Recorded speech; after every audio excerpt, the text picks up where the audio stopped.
재미있는 고전 이야기. 왕비와 후궁의 투기심. 중천왕은 왕비의 얼굴을 바라보다가 이내 얼굴을 찡그리고 말았습니다. 왕비가 무슨 말을 하려는지 이미 다 알고 있었기 때문이지요.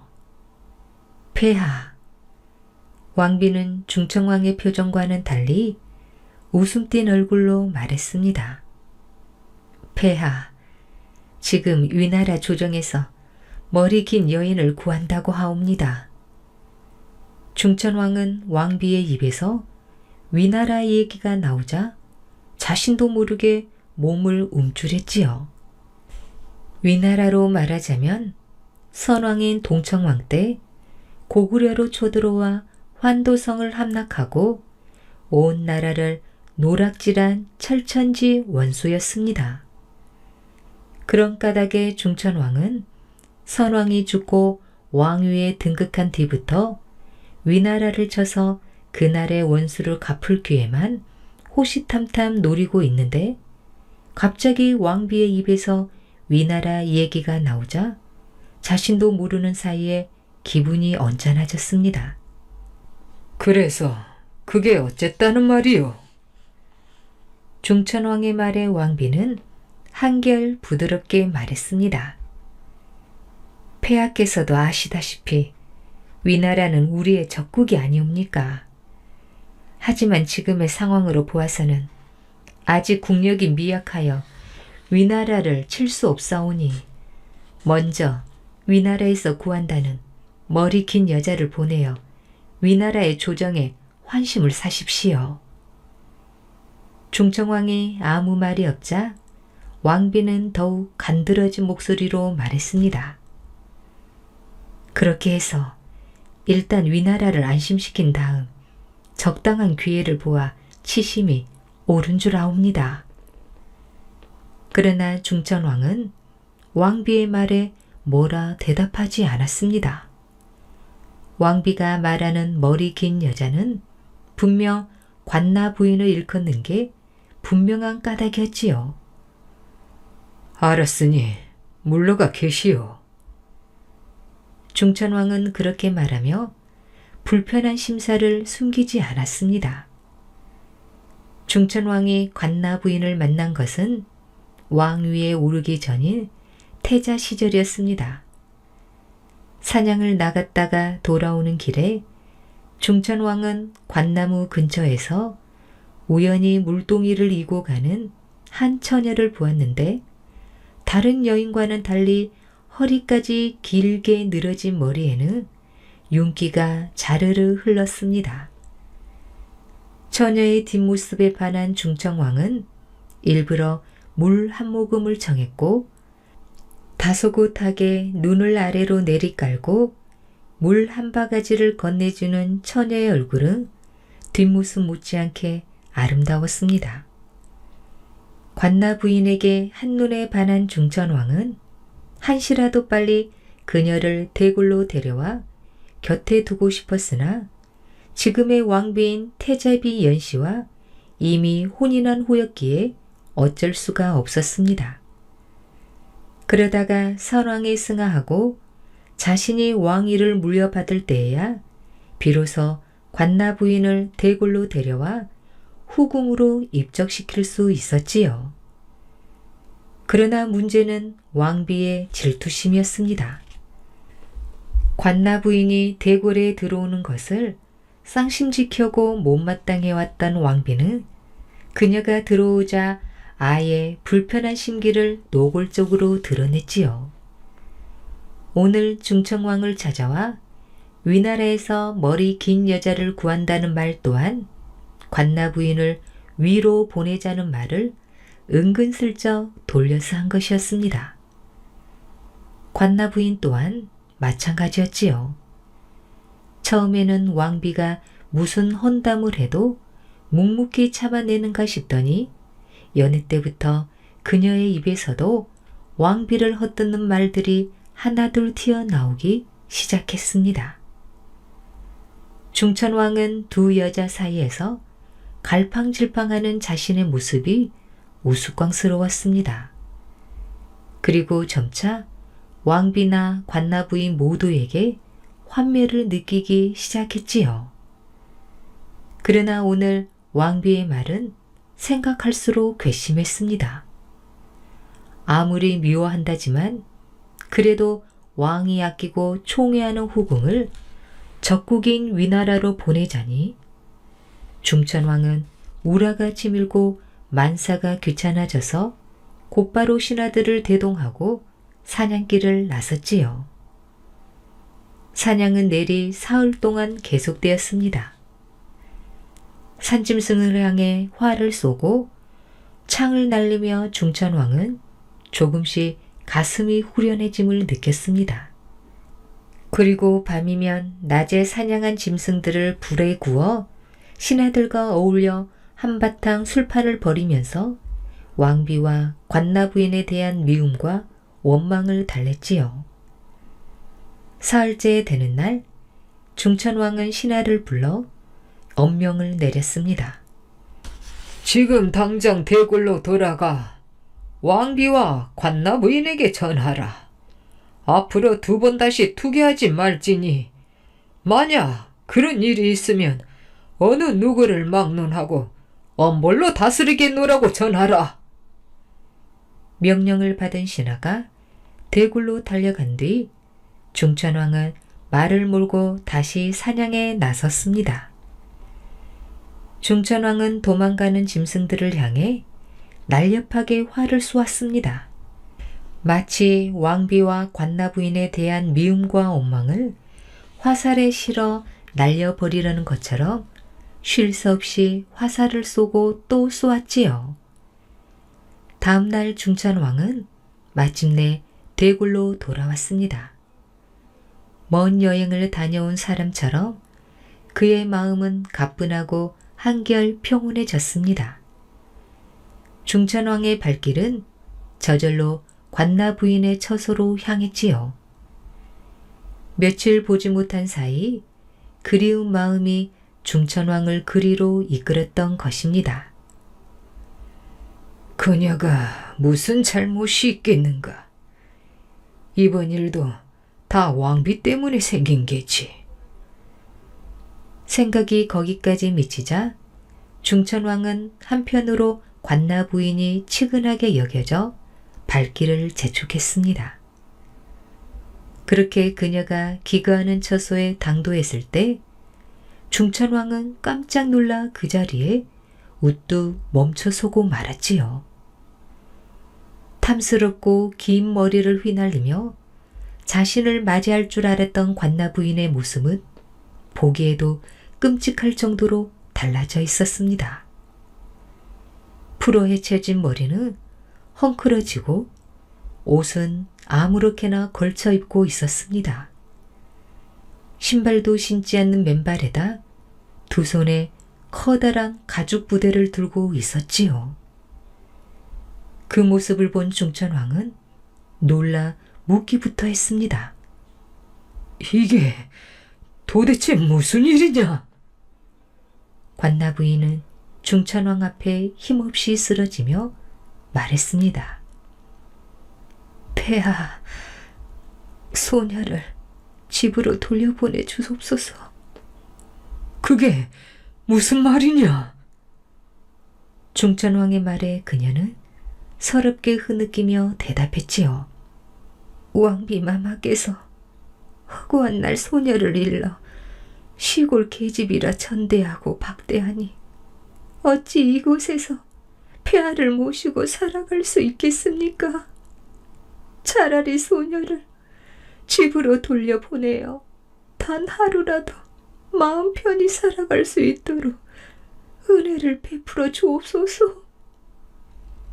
관나부인의 말을 들은 중천왕의 얼굴은 무참하게 일그러졌습니다. 사냥에서 돌아올 때 가뿐한 기분도 순식간에 사라지고 마음은 다시 예전처럼 천근만근이나 무거워졌지요. 중천왕의 그런 기분과는 상관없이 관나부인은 계속 눈물을 흘리며 말했습니다. 폐하께서 사냥을 나가신 후 왕비마마께서 이 가죽 부대의 소녀를 담아 바닷물에 수장시키려 하셨사옵니다. 그러니 소녀가 살 길은 오직 집으로 돌아가는 것뿐입니다.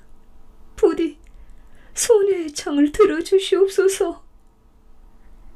중천왕의 얼굴은 점점 무표정하게 변해갔지요.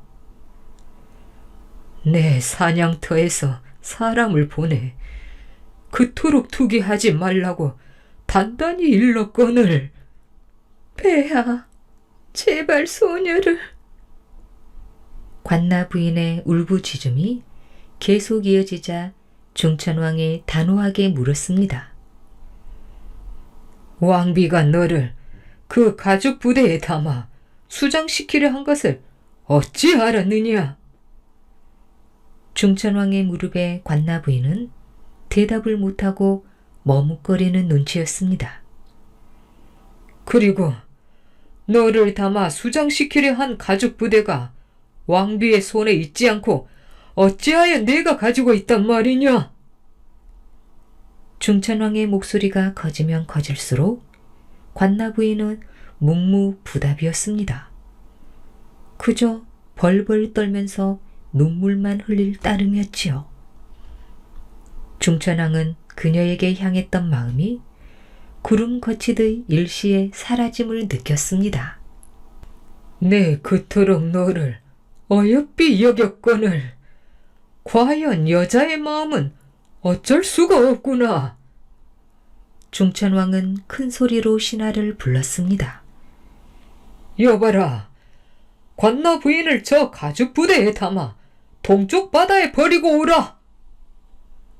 왕의 추상 같은 명령에 관나 부인은 그 자리에서 기절하고 말았지요. 중천왕은 더는 꼴도 보기 싫다는 듯이 뒤를 돌아보지 않고 그곳을 떠났습니다. 중천왕의 명을 받은 신하는 비록 사람의 인정으로는 그럴 수 없는 일이라 해도 왕의 지엄한 명을 거역할 수 없는 노릇이었습니다. 중천왕의 후궁인 관나 부인은 그렇게 가죽 부대에 담겨져 바다에 산채로 수장되었고, 그 소식을 들은 왕비는 이전보다 더욱 몸가짐을 조심하게 되었습니다. 중천왕은 한동안 왕비의 처소에는 얼씬도 하지 않았습니다. 가끔 관나 부인이 그리운 적도 있었지만 여자의 투기심을 생각하면 두 번 다시 보고 싶지 않은 얼굴이기도 했습니다.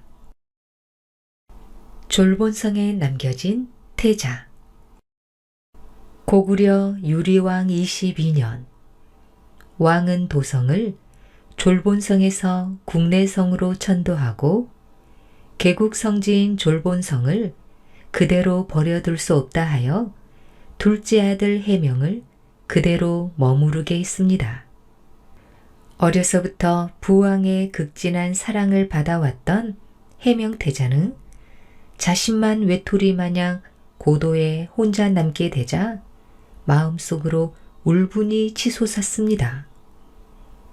곰곰이 헤아려 보면 부왕의 사랑과 총애가 동생 무유일에게 옮겨간 지는 오래 전이었지요.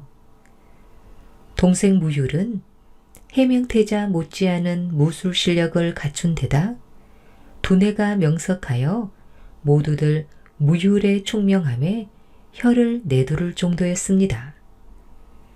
자신을 졸본성에 혼자 남겨두고 무율과 동생들만을 데려간 것을 보면 지금 자신이 앉아있는 태자의 자리가 언제 무율의 차지가 될지 알 수 없는 일이었습니다.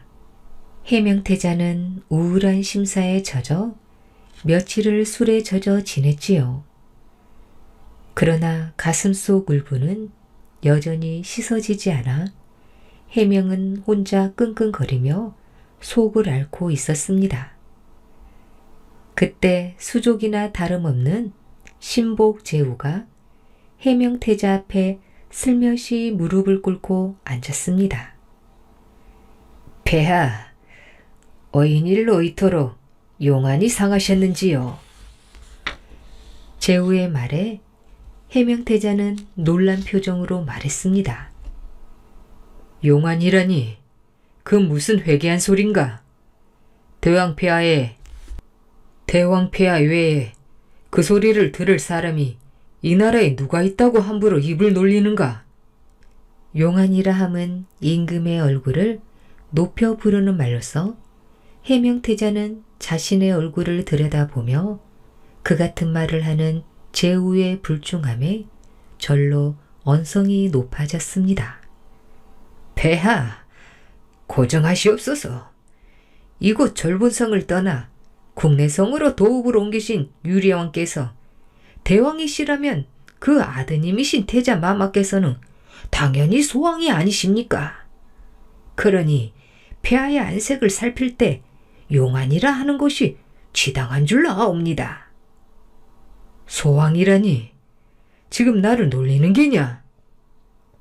그렇게 말하는 해명태자의 말투가 조금 누그러진 걸로 보아 제후의 말에 서서히 현혹되어 가고 있었습니다. 더군다나 폐하께서는 장차 이 나라를 이으실 태자가 아니십니까? 그러니 이제부터라도 천천히 그에 대한 준비를 하셔야 할 것이옵니다. 준비라니 폐하의 걱정과 우려를 어찌 소인이 모르겠사옵니까? 폐하께서 그 우려와 걱정에서 벗어나는 길은 이곳 절본성을 무율 왕자가 계신 국내성보다 더 강하게 만드는 것뿐이옵니다. 해명태자는 제후의 입에서 무율의 이름이 나오자 제후의 말에 완전히 현혹되었습니다. 그렇다면 어쩌면 좋겠느냐? 우선 군사를 늘리고 무기를 확충하는 일이 시급하다 할 것입니다. 그날부터 해명태자는 제후의 말대로 군사량을 증강하고 무기를 제조했습니다. 도성민들 사이에는 곧 전쟁이 날 것이라는 흉흉한 소문이 나돌았고 마침내 그 말은 유리왕의 귀에까지 들어갔지요. 어느 날 유리왕은 국조인 주몽 때부터 정사를 맡아온 협부를 불렀습니다. 들리는 소문에 의하면 졸본성에 있는 태자가 군사를 징집하고 무기를 제조하여 성 안의 백성들이 곧 전쟁이 날 것이라 하여 불안에 떨고 있다 하오. 소신도 그 소문을 듣고 폐하께 상의를 드리려던 참이었습니다. 공의 생각은 어떠하시오? 혹 태자가 무슨 일을 꾸미는 게 아닌지 심히 불안하구려. 폐하, 소신이 졸본성을 찾아가 직접 태자 마마를 뵙고 오겠습니다. 그리하도록 하오. 공이 직접 간다니 안심이 되구려. 협부는 해명태자를 졸본성에 그대로 머무르게 하자고 유리왕께 간한 장본인으로 졸본성에서 지금 일어나는 일이 그것과 무관하지 않을지도 모른다는 생각을 했습니다. 그는 다음 날 일찍 졸본성을 향해 길을 떠났습니다. 다른 신하도 아닌 노신협부가 직접 온다는 말을 듣고 해명태자는 은근히 걱정이 되었지요. 자칫 잘못했다간 자신의 본심이 드러날지도 모를 까닭이었습니다. 해명태자는 제후를 불러 사태를 의논했습니다. 제후는 밤늦도록 해명태자의 방에서 나올 줄을 몰랐습니다. 다만 소곤거리는 낮은 말소리 사이로 두 사람의 웃음소리만이 간간히 문 밖으로 새어 나왔지요. 졸본성에 당도한 협부는 우선 주위의 동정을 살폈습니다. 성안 곳곳에 군사들이 배치되어 있고 경비는 사뭇 삼엄하게 느껴졌지요. 협부는 해명태자를 아련하고 문안 인사를 올렸습니다. 해명태자는 협부의 인사를 받는 동안 슬픈 표정으로 한마디 말이 없었습니다. 이윽고 협부가 무릎을 꿇고 앉아 느닷없이 눈물을 흘리며 유리왕의 안부를 물었지요. 대왕폐하께서는 안녕하시오. 예, 폐하. 협부의 대답에 해명태자는 아예 흐느끼며 말을 잇지 못하다가 다시 물었습니다. 무율도 잘 있어. 예, 폐하. 협부는 해명태자가 눈물을 흘리는 모습을 바라보며 마음속으로 애처로운 생각이 들었습니다. 폐하, 눈물을 거두옵소서. 협부는 해명태자가 부왕을 그리워하고 동생을 생각하는 정이 사무쳐 눈물을 흘린다고 생각하니 그 마음이 갸륵하고 어여뻤습니다.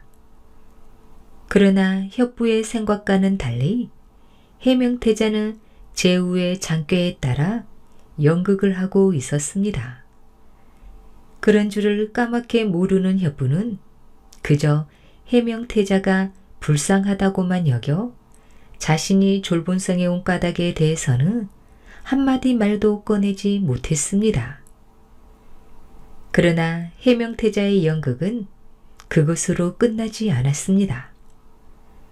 그날 저녁 협부를 위한 연회가 한창일 무렵 갑자기 도성 안에 북소리가 요란하더니 이어 요란한 말바굽 소리가 대고를 울렸습니다.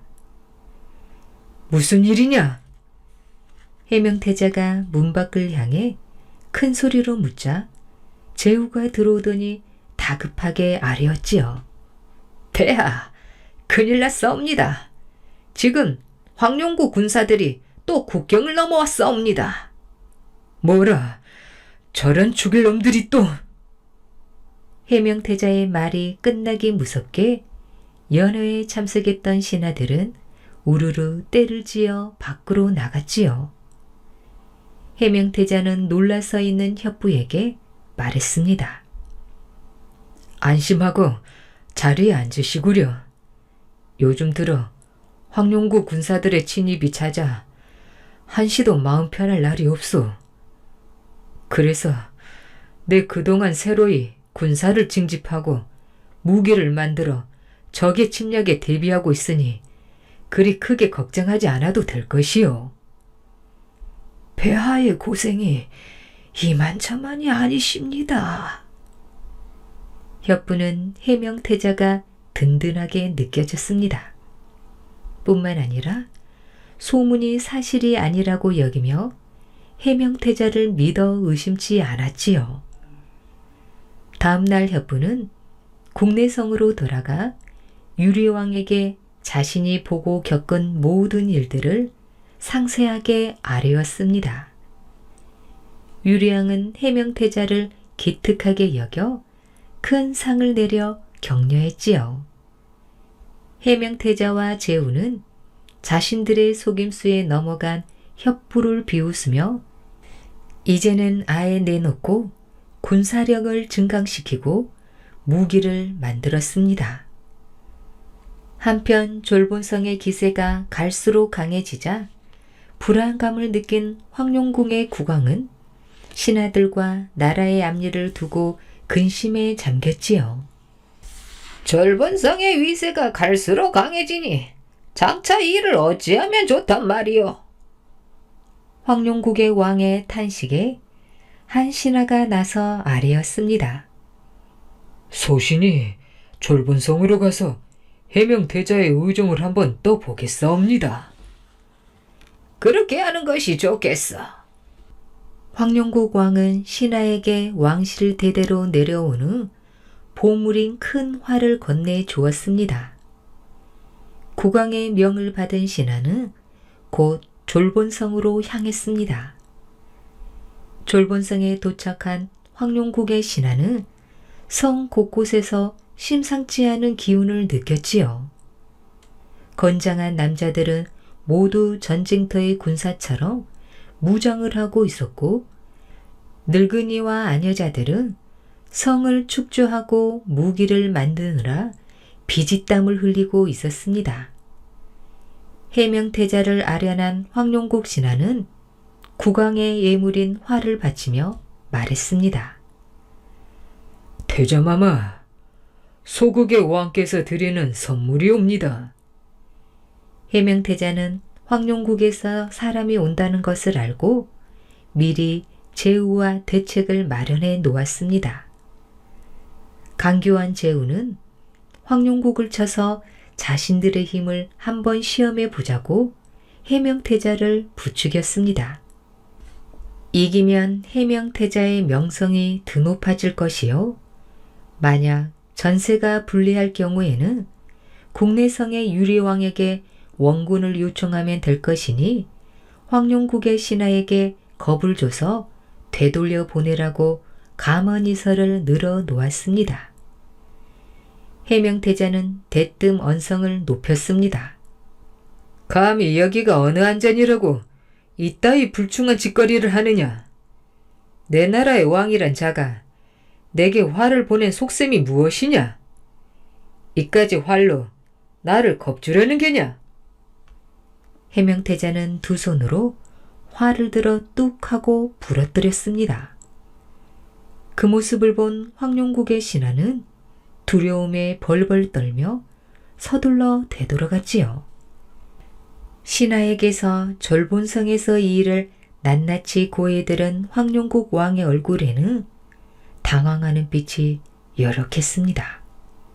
폐하! 나이가 지긋한 노신이 국왕 앞에 나서 아뢰었습니다. 해명태자를 저다로 두었다가는 장차 어떤 화를 입을지 예측할 수 없사옵니다. 그렇다고 우리가 나서 해명태자를 상대하기는 어렵사오니 해명태자의 방자함을 부왕인 유리왕에게 알려 부자지간이 해결토록 하는 것이 좋을 것이옵니다. 황룡국의 국왕은 신하의 말을 받아들여 국내성으로 사신을 보내 유리왕에게 그간의 일들을 모두 아뢰었습니다.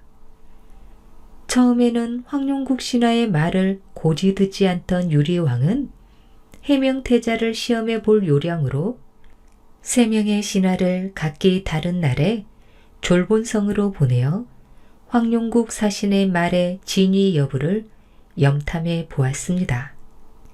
그러나 모든 것은 사실이었습니다.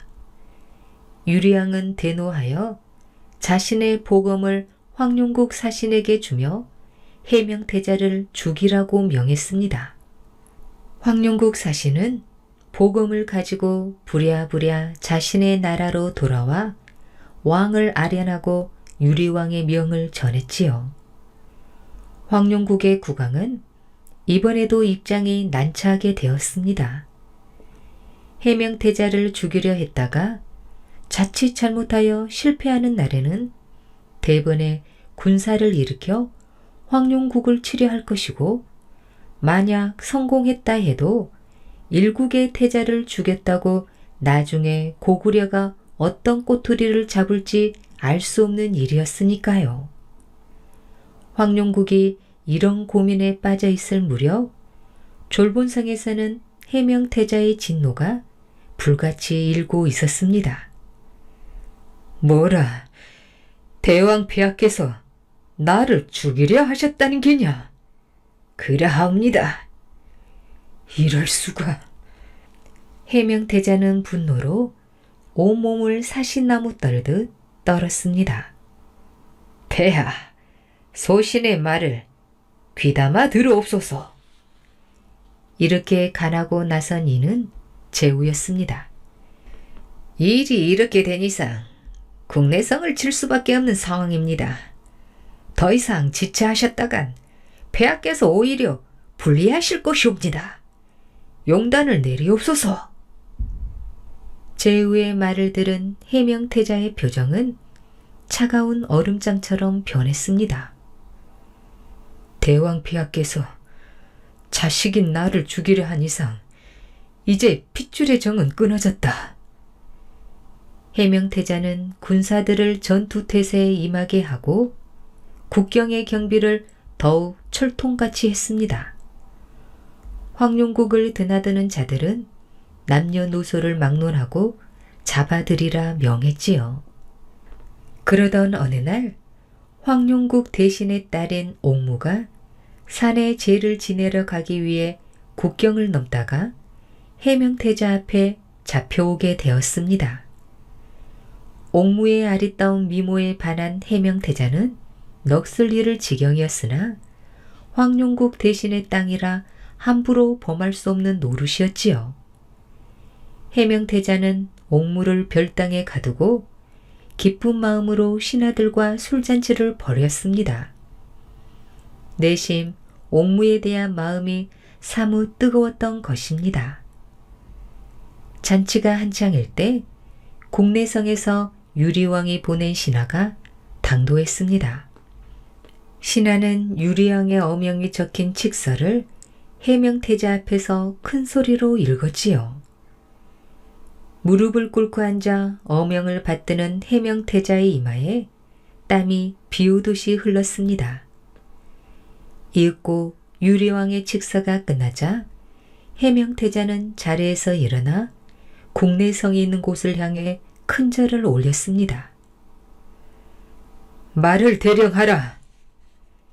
해명태자의 말에 군사들 중 한 명이 태자의 말을 끌고 왔습니다. 말 위에 탄 해명태자는 창을 휘두르며 말을 달렸지요. 그러기를 몇 번 해명태자는 어느 순간 땅에 창을 거꾸로 꽂더니 말을 달리다 순식간에 그 창 위로 몸을 날렸습니다. 해명태자의 나이 꽃다운 21살이었지요. 유리왕이 내린 직서에는 해명태자 스스로 목숨을 끊으라 적혀 있었던 것입니다. 역사의 준엄한 판단 앞에 이미 혈육의 정이란 거추장스러운 걸림돌에 불과했지요. 남한산성 이야기 진실을 알리는 바위. 조선 제16대 왕 인조 때의 일입니다. 임금은 남한산성이 자꾸 허물어져 가는 것이 걱정이었습니다. 남한산성은 수도 한양을 지키는 무척 중요한 산성이기 때문이지요. 오래전에 흙을 쌓아 만든 산성이라 잦은 전쟁으로 성벽 군데군데가 주저앉았습니다. 임금은 장군 중에서 으뜸인 이서 장군을 남한산성으로 보냈습니다. 성벽을 따라 따스한 봄 햇살이 비추고 해팔 사이로 풀싹들이 삐죽삐죽 고개를 내밀 때였지요. 바람에 펄럭이는 깃발을 높이 쳐든 병사들이 남한산 마루에 줄지어 서 있었습니다. 병사들 무리 앞으로 붉은색 갑옷과 투구를 갖춰 입은 장군 한 명이 말에서 내리더니 성큼성큼 걸어서 성벽 이곳저곳을 둘러봤습니다. 그 뒤를 꼼꼼하고 철저하다고 소문난 이회 장군과 많은 스님들의 존경을 받는 벽암 대사가 따랐습니다. 외적의 진입을 가장 잘 막아낼 수 있는 모양새를 갖추고 있군.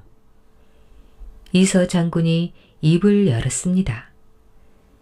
이서 장군은 오랜 전쟁의 경험으로 남한산성을 한눈에 알아봤지요. 칼로 도려낸 듯 가파른 산세가 적들이 쉽게 기어오를 수 없는 곳입니다. 이회 장군이 맞장구를 쳤습니다. 이서 장군을 도와 전쟁터를 함께 누빈 이회 장군은 누구보다 그의 뜻을 잘 헤아리는 사람이었습니다. 성 안으로는 넓은 밭이 있고 물이 풍부하여 장기전에 대비하기 좋은 곳이지요. 승복이 멋스럽게 어울리는 벼감 대사도 한마디 거들었지요. 성곽의 길이가 어른 걸음으로 한나절은 좋게 걸리는 길이요. 이곳을 돌로 다시 쌓는 일은 결코 만만한 일이 아닐 것이요. 이선 장군은 의미 있는 눈길로 두 사람을 바라보며 말을 이었습니다. 쉽지 않은 일이기에 두 사람에게 이 일을 맡기기로 결정했소. 나라를 지키는 튼튼한 성을 쌓아주리라 믿소. 이서 장군의 말이 끝나자 산마루에서 차가운 바람이 세차게 불어와 세 사람 사이를 휘돌아 나갔습니다. 남한산성을 반으로 나누어 동남쪽 성벽은 이회 장군이 맡고 북서쪽 성벽은 벼감 대사가 맡았습니다. 해도 채 뜨지 않는 이른 새벽이었습니다. 이회 장군은 벌써 산에 오를 채비를 마쳤지요. 산성을 오르기에는 너무 이른 시간입니다. 부인 송씨가 조심스럽게 입을 열었지요. 책임을 맡은 자가 게으름을 피우면 따라오는 사람들도 게으름을 피우기 마련이요. 또한 성을 쌓는 일은 나라를 지키는 일이나 마찬가지 아니요.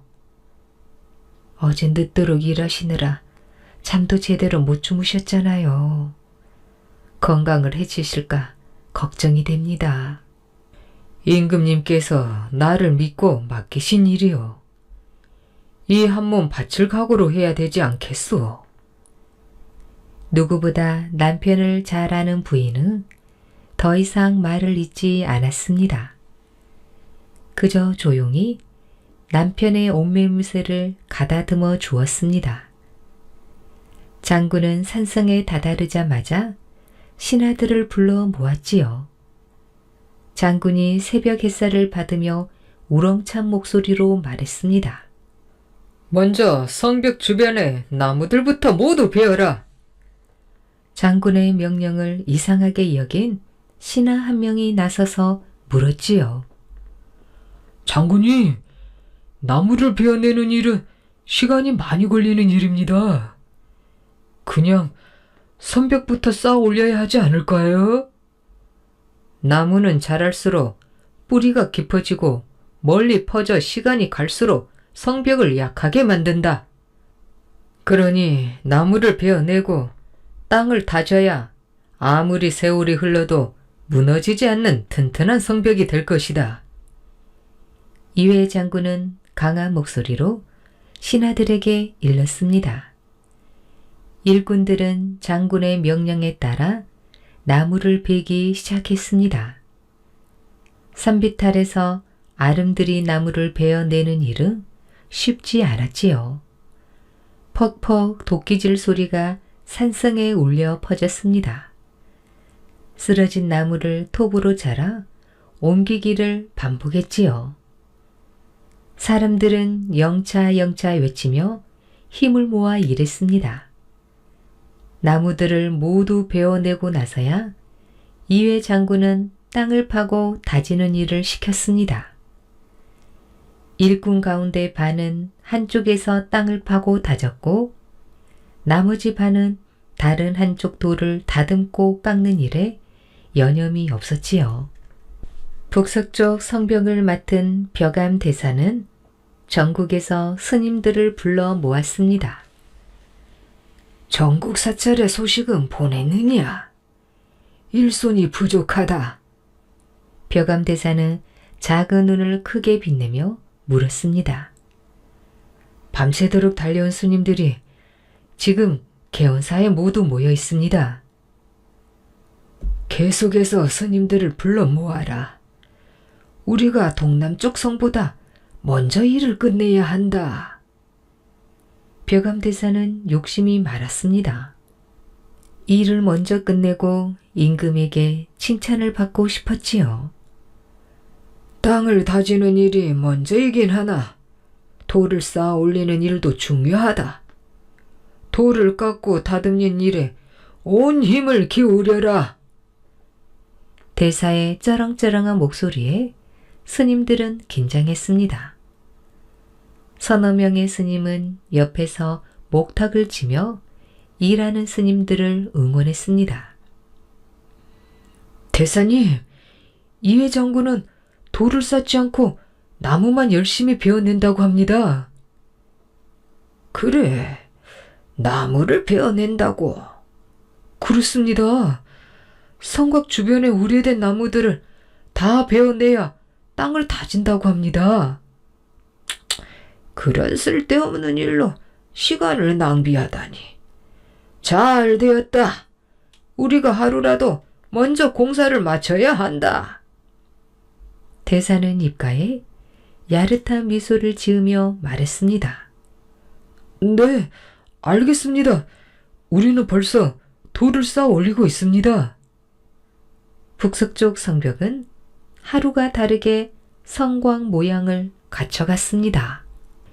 이회 장군은 날마다 새벽 이슬이 채 마르기도 전에 산성 맨 꼭대기에 수어 장대에 올랐습니다. 하루도 빠짐없이 일꾼들보다 먼저 나와서 공사장 주변을 살폈지요. 돌 하나라도 함부로 다루어서는 안 된다. 돌과 돌을 잇는 이음새가 무엇보다 중요하다. 이음새가 뒤틀리면 성벽이 쉽게 허물어진다. 장군은 돌 다듬는 기술자들에게 낱낱이 자세하게 일렀지요. 돌을 누구보다 잘 아는 기술자들도 장군의 섬세함에 혀를 내둘렀습니다. 옥수수 알 모양으로 깎고 다듬도록 해라. 알겠느냐? 어떤 이유여서입니까? 장군의 명령에 병사 한 명이 물었지요. 내가 옥수수를 한 번도 안 먹어본 모양이구나. 병사들은 멋쩍게 웃으며 뒷머리를 극적였지요. 옥수수 알들이 딱 맞물려 있는 매끈함을 잊지 마라. 그렇게 매끈한 성벽이어야만 적들이 기어오르지 못할 것이다. 알겠느냐? 일꾼들은 탄성을 지르며 고개를 끄덕였습니다. 그리고 자신들보다 더 열심히 일하는 장군을 보며 그 어느 때보다 공들여 일했지요. 그뿐만이 아니었습니다. 이것이 무엇이냐? 이쪽과 저쪽에 총구 간격이 서로 다르지 않느냐? 허물고 다시 쌓아라. 조금이라도 잘못된 곳이 발견되면 그 자리에서 허물고 다시 쌓으라고 명령했습니다. 장군이, 공사기간이 자꾸 길어집니다. 이렇게 일을 하다가는 정해진 기간에 끝낼 수가 없습니다. 장군이, 북서쪽 성벽은 하루가 다르게 올라가고 있다고 합니다. 어쩌려고 이러십니까? 나는 맡은 일에 최선을 다할 뿐이다. 성 쌓기 시합을 하고 있는 것이 아니란 말이다. 장군은 단호한 목소리로 말했습니다. 잘못된 것을 지금 바로 잡지 않으면 전쟁 때 적군에게 당하고 말 것이다. 이것을 당장 허물고 다시 맞추어 쌓아라. 장군은 뜻을 굽히지 않았습니다. 성벽 쌓는 일은 자꾸 더뎌지기만 했지요. 공사기간이 늘어날수록 나라에서 내려준 공사비도 바닥이 났습니다. 그날 밤 이해 장군은 밤새도록 잠을 이루지 못한 채 뒤척였습니다. 무슨 걱정거리라도 있으세요? 옆에서 함께 잠을 이루지 못하던 송씨 부인이 조심스레 물었습니다. 아무것도 아니요. 장군은 쉽사리 입을 열지 못했습니다. 부인 송씨는 장군의 마음을 읽는 듯 말했지요. 제가 비록 여자의 몸이지만 나라를 위한 일이라면 저도 돕고 싶습니다. 부인의 진심을 잃은 이회 장군은 어렵게 말을 이었습니다. 아무리 세월이 흘러도 흐트러짐 없는 튼튼한 성을 쌓고 싶소. 그런데 나라에서 준 공사비로는 감당이 안 되는구려. 그랬군요. 그렇다면 제가 나서 보겠습니다. 장군은 부인을 뚫어지게 바라봤지요. 나라를 구하는 일에 백성들이 한마음 한뜻으로 힘을 보태는 건 당연하지요. 제가 내일부터 전국을 돌면서 공사비를 모아오겠습니다. 이회 장군은 부인을 말릴 수 없었습니다. 남편을 돕고자 하는 아름다운 마음과 나라를 위하는 충성심이 누구보다 깊다는 것을 잘 알기 때문이지요. 부인 송씨는 날이 밝자마자 짐을 꾸려 집을 나섰습니다. 부인의 마음에 힘을 얻은 장군도 더욱 열정을 다해 일했습니다. 벼감대사가 맡은 남원산성의 북서쪽은 공사를 마무리하고 공사비도 남아서 나라에 돌려주었습니다. 그러자 사람들은 이회 장군을 헐뜯기 시작했지요. 이회 장군은 원래 게으른 사람인가 보네. 벼감대사 쪽은 벌써 공사가 끝났는데 절반도 못 끝내다니. 소문에는 말이야, 그 술과 여자를 좋아해서 공사비를 흥청망청 써버려서 그렇다는구먼. 사람들은 말에 말을 보탰습니다. 장군이라는 자가 나란 일을 하는데 그래서야 되겠어.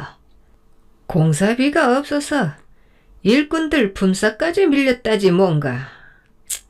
아주 몹쓸 사람이구먼. 자세히 알지도 못하는 이들은 더욱 큰 소리로 떠들어댔습니다. 흉복이 좋아하는 사람들까지 말을 보태기 시작하더니 발없는 소문은 임금 귀에까지 들어갔습니다. 임금은 성 쌓는 일의 총책임자인 이서 장군을 불렀습니다. 벼감대사 쪽은 공사가 다 끝났는데 동남 쪽은 아직도 공사 중이니 어찌된 일이요? 임금은 다그치듯 물었지요. 이해라는 자가 공사에는 힘쓰지 않고 술과 여자에 빠져 공사비를 다 써버렸다는 소문이 한양까지 퍼졌습니다. 일꾼들 품삯도 한 달치나 밀려 백성들 원망으로 떠들썩한다고 합니다. 영의정이 말했습니다. 이회 장군을 믿고 추천했던 이서 장군은 얼굴이 멀겋게 달아올랐지요. 벼감대사는 모든 공사를 마치고 공사비까지 남겨 나라의 부담을 덜어주었습니다. 이회에게 꼭 그 죄를 물어야 할 것입니다. 영의정은 더 큰 목소리로 말했습니다. 이서 장군은 지금 당장 그 까닭을 밝히고 죄 지은 자에게 책임을 물어보라라. 임금은 성난 목소리로 명령했지요. 이서 장군은 아무 변명도 할 수 없었습니다. 자신이 가장 믿고 의지하던 부하였기에 더 큰 배신감이 몰려왔습니다. 이서 장군은 한달음에 남한산성으로 달려갔지요. 당장 위해를 불러들여라. 이회 장군은 아무것도 모른 채 열심히 공사장을 돌며 일꾼들을 격려하고 있었습니다.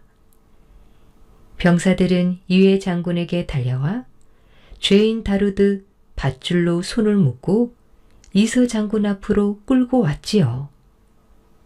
네 이놈, 너를 믿고 나라의 큰 일을 맡겼는데 어찌 믿음을 저버리고 공사에 대만했느냐?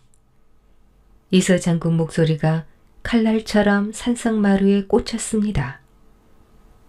저는 맡은 바 책임을 다했습니다. 공사 기간을 맞추지 못한 것은 큰 죄이나 성 쌓는 일에는 조금의 소홀함도 없었습니다, 장군. 병사들이 이회 장군을 땅바닥에 꿇어 앉혔습니다. 용서를 빌어도 시원치 않을 놈이 감히 변명을 늘어놓다니. 공사를 지연시키고 공사비로 술까지 마시고도 내가 무사할 줄 알았느냐? 이서 장군은 화가 치밀어 벌떡 일어나 고함을 질렀습니다. 공사비로 술을 마시다니요. 억울합니다, 장군.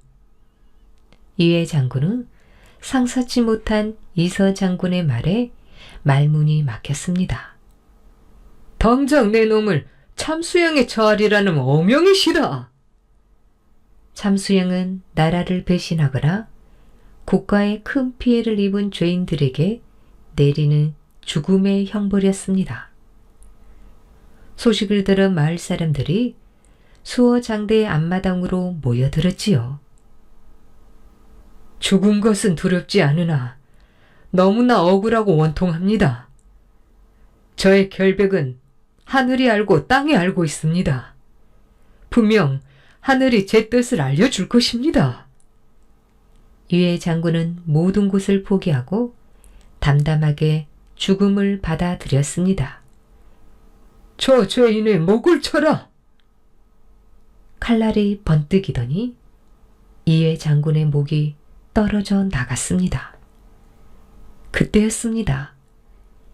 이회 장군의 목에서 매 한 마리가 나오더니 푸드덕 날아올랐지요. 사람들은 깜짝 놀랐습니다.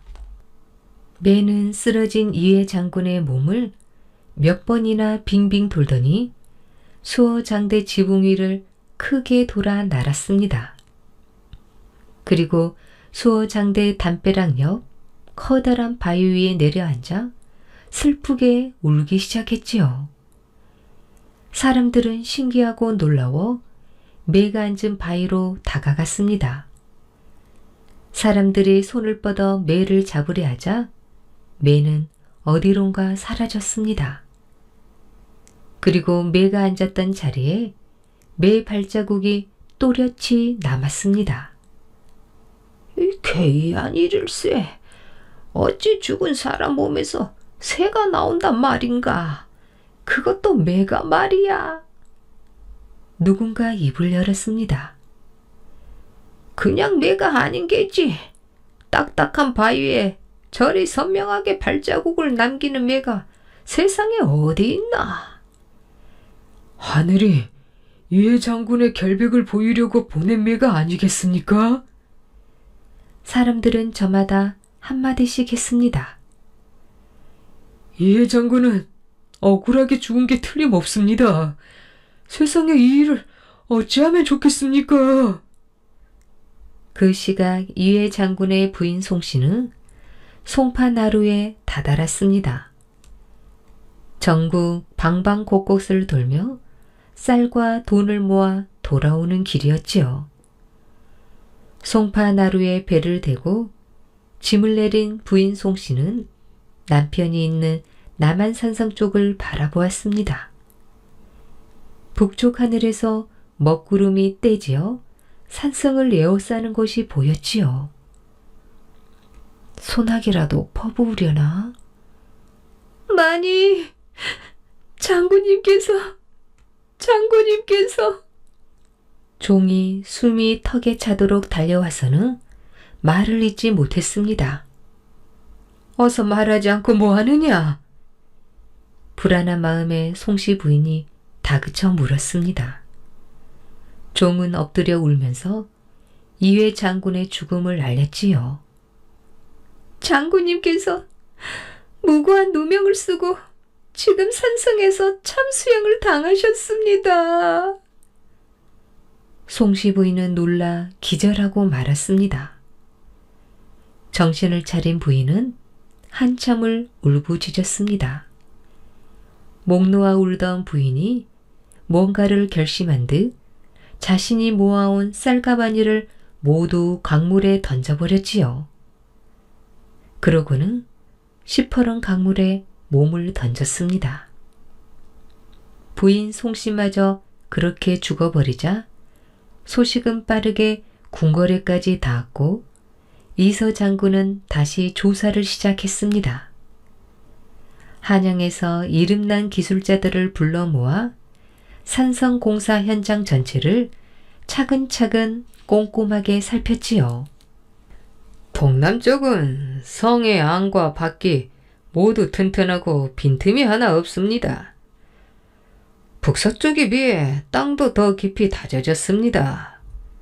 또한 가파른 산세를 이용하여 더 높이 성벽을 올려 적들이 감히 올라올 수 없게 만들었습니다. 조사를 마친 기술자들은 입을 모아 이해 장군을 칭찬했습니다. 이 정도로 견고하게 공사를 하려면 많은 시간과 공사비가 필요했을 것입니다. 이서 장군은 이 사실을 임금에게 알렸습니다. 임금은 물론 나란 일을 맡아 하는 많은 대신들이 이회 장군의 죽음을 안타까워했지요. 제대로 조사도 하지 않은 채 청렴하고 결백한 인재를 죽였으니 안타까운 노릇이었습니다. 임금은 그의 원혼이라도 달래주라는 명령을 내렸습니다. 이서 장군은 남한산성 안에 청량당이라는 집을 지어 이회 장군과 부인 송씨의 유패를 모시고 해마다 제사를 올려 그들의 뜻을 기르고 유로했습니다. 또 사람들은 수어장대 앞마당에 매가 앉았던 바위를 매바위라고 이름 짓고 바위를 볼 때마다 이회 장군의 결백함을 기억했습니다. 매바위에 오랫동안 남아있던 매발자국은 일제강점기에 일본인 관리가 발견하고 신기하게 여겨 잘 나갔다고 합니다. 지금은 매 발자국을 떼어낸 네모난 자국만 바위에 남아 있습니다. 그래도 진실을 알려주는 이야기는 남아서 우리 곁에 전해지고 있습니다. 권율 장군의 지리학.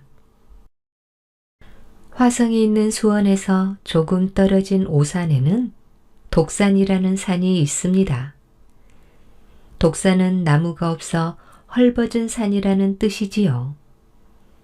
독산 꼭대기에는 산성이 자리 잡고 있었는데 지금은 산성의 대략적인 모습을 짐작할 수 있도록 복원되어 있습니다. 산성의 웅장한 모습을 상상하며 성곽을 따라 가다 보면 이곳에서 전해지는 재미있는 이야기가 떠오른답니다. 임진왜란 때의 일이었습니다. 전라도 순변사였던 권율 장군은 왜군에게 빼앗긴 수도를 되찾기 위해 병사들과 함께 한양으로 떠났습니다. 수원에 도착한 장군은 병사들을 독산으로 이끌었지요. 독산은 낭떠러지와 뾰족하고 높은 바위로 둘러싸여 있었습니다. 이 성 안에는 샘터가 없다. 남아있는 물도 부족하니 아껴서 먹도록 해라. 병사들은 얼마 남지 않은 식량으로 죽을 써 나눠 먹었습니다. 그러던 어느 날이었지요. 장군! 큰일 났습니다. 왜군이 바로 코앞에 진을 치고 있습니다. 병사의 말에 권율 장군은 벌떡 일어나 성곽휘로 갔습니다. 왜군이 분명했지요. 100명도 안 되는 것 같군. 저들도 섣불리 공격하지는 못할 걸세. 장군은 병사들을 안심시키고 말을 이었습니다. 우리도 많이 지쳐 있어서 이긴다는 확신이 없다. 지금 싸우면 양쪽 다 병사들만 죽어 나갈 뿐이지. 왜군이 물러날 때까지 기다릴 수밖에. 장군은 깊은 생각에 잠긴 채 적진을 바라보기만 했습니다. 결국 물이 많이 남아있는 쪽이 오래 버틸 수 있겠군. 그렇게 서로 눈치만 보면서 보초를 선 지 일주일째였습니다. 이제 물과 식량은 거의 바닥이 났지요. 그런데 뜻밖의 일이 일어났습니다. 왜군 한 명이 권율 장군을 만나게 해달라며 성으로 찾아온 것입니다. 성문이 열리자 왜군은 물통을 내려놓았습니다. 그게 뭔가? 저희 대장께서 전해드리라고 했습니다. 받으시지요. 물통을 받아든 권율 장군은 적들의 뜻을 금방 알아챘습니다. 물이 다 떨어져 갈 테니 항복하고 순순히 성을 내놓으라는 게지. 가서 너희 대장에게 전해라. 선물은 고마우나 헛수고를 했다고 말이야. 왜군이 돌아가자 한 병사가 다급한 목소리로 장군에게 물었습니다. 장군, 이 물이 뭡니까? 왜 물을 보낸 걸까요? 왜군은 물이 충분히 남아있다고 말하는 것 같구나. 권율 장군은 물통을 바라보며 곰곰이 생각했습니다. 왜군도 오랫동안 식량을 지원받지 못해 물이 넉넉할 리 없었지요. 물이 떨어지자 불안해진 왜군이 권율 장군을 속이려는 꼼수가 틀림없었습니다. 다음 날 권율 장군은 아침 일찍 눈을 떴습니다. 쌀을 있는 대로 전부 가지고 산성 꼭대기로 오너라. 장군은 말 한 마리를 데리고 산성의 제일 높은 곳으로 올라가 말의 털을 솔로 빗기 시작했습니다. 말은 기분이 좋은지 크게 울어댔지요. 그러자 멀리 적군 진영에서 왜군들이 하나 둘씩 나와 산성을 올려다보기 시작했습니다. 자, 이제 가져온 쌀을 말에게 부어라. 병사들은 장군이 시키는 대로 말에게 쌀을 부었습니다. 멀리서 보면 우리가 말을 목욕시키는 줄 알 거다. 그제야 병사들은 권율 장군의 뜻을 이해할 수 있었지요. 한편 산성 꼭대기를 올려다보던 왜군이 깜짝 놀라 소리쳤습니다. 아니, 저게 뭐야? 말을 목욕시킬 정도로 물이 많은 거야? 장군의 군대에 물이 떨어지기만 기다리고 있던 왜군은 힘이 쫙 빠졌습니다. 저 산성 안에 샘터가 있는 모양입니다. 샘터가 있다면 조선군은 다시 싸울 기력을 회복했을 것입니다. 그 말을 들은 왜군 대장이 병사들에게 소리쳤지요. 오늘은 우리 독산을 떠날 것이다. 모두 퇴각하라. 권율 장군과 병사들은 왜군에 떠나는 뒷모습을 지켜보며 환호했습니다. 이후 사람들은 독산성 꼭대기를 세마대라 불렀습니다. 세마대는 평평한 곳에 말을 세워놓고 목욕을 시켰다는 뜻이랍니다. 오늘 준비한 이야기는 여기까지입니다. 더 재미있는 이야기로 다시 만나겠습니다. 꿀잠 주무세요.